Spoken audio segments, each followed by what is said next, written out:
దక్షిణ అండమాన్ సముద్రం, నికోబార్ దీవులు, దక్షిణ బంగాళాఖాతం, మాల్దీవులు, కొమరిన్ ఏరియాలో పలు ప్రాంతాలను నైరుతి రుతుపవనాలు తాకాయి. సాధారణంగా మే 22న దక్షిణ అండమాన్ సముద్ర పరిసరాలను నైరుతి రుతుపవనాలు తాకాల్సి ఉండగా ఈ ఏడాది 3 రోజుల ముందుగానే తాకాయని భారత వాతావరణ శాఖ ప్రకటించింది.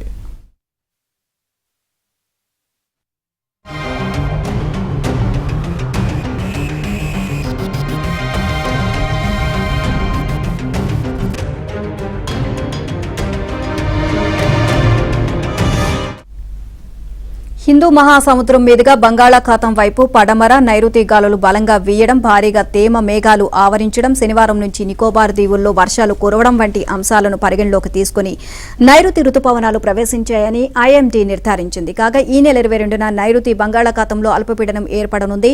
తర్వాత అది ఈశాన్యంగా పయనించి 24 కల్లా మధ్య బంగాళాఖాతంలో వాయుగుండంగా బలపడుతుంది అని ఐఎండీ తెలియజేసింది. 24వ తేదీ తర్వాత అది మరింత బలపడి తుఫానుగా మారి ఒడిశా తీరం దిశగా వచ్చే అవకాశం ఉంది అని ఇస్రో వాతావరణ నిపుణులు ఒకరు తెలియజేశారు.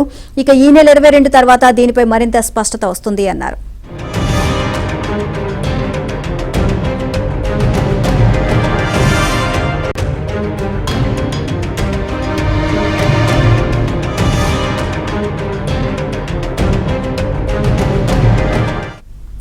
ఇక తమిళనాడు పరిసరాల్లో ఆవర్తనం, మహారాష్ట్ర నుంచి తమిళనాడు వరకు కొనసాగుతున్న ద్రోణి ప్రభావంతో ఈ నెల 23 వరకు దక్షిణ భారతంలో భారీ నుంచి అతి భారీ వర్షాలు కురిసే అవకాశం ఉందని ఐఎండీ హెచ్చరించింది. కర్ణాటక కోస్తా ప్రాంతంలో ఈ నెల 20, 21, 22 తేదీలు, దక్షిణ కర్ణాటకలో 21, 22 తేదీలు, లక్షద్వీప్లో 20, 21 తేదీల్లో భారీ వర్షాలు కురిసే అవకాశం ఉందని తెలిపింది.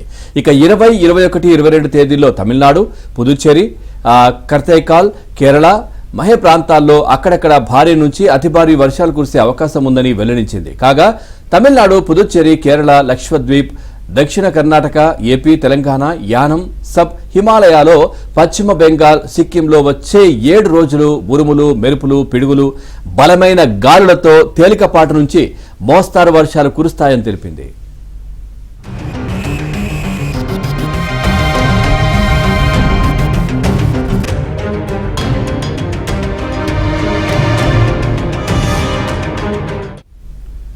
ఆంధ్రప్రదేశ్లోని వివిధ ప్రాంతాల్లో ఈదురుగాలులు, పిడుగులతో కూడిన వర్షాలు పడే అవకాశం ఉంది. మన్యం, అల్లూరి, కోనసీమ, ఉభయ గోదావరి, ఏలూరు, కృష్ణా, అనంతపురం, సత్యసాయి, కడప, అన్నమయ్య, చిత్తూరు, తిరుపతి జిల్లాల్లో పిడుగులతో కూడిన వర్షాలు పడే అవకాశం ఉందని విపత్తుల నిర్వహణ సంస్థ హెచ్చరించింది.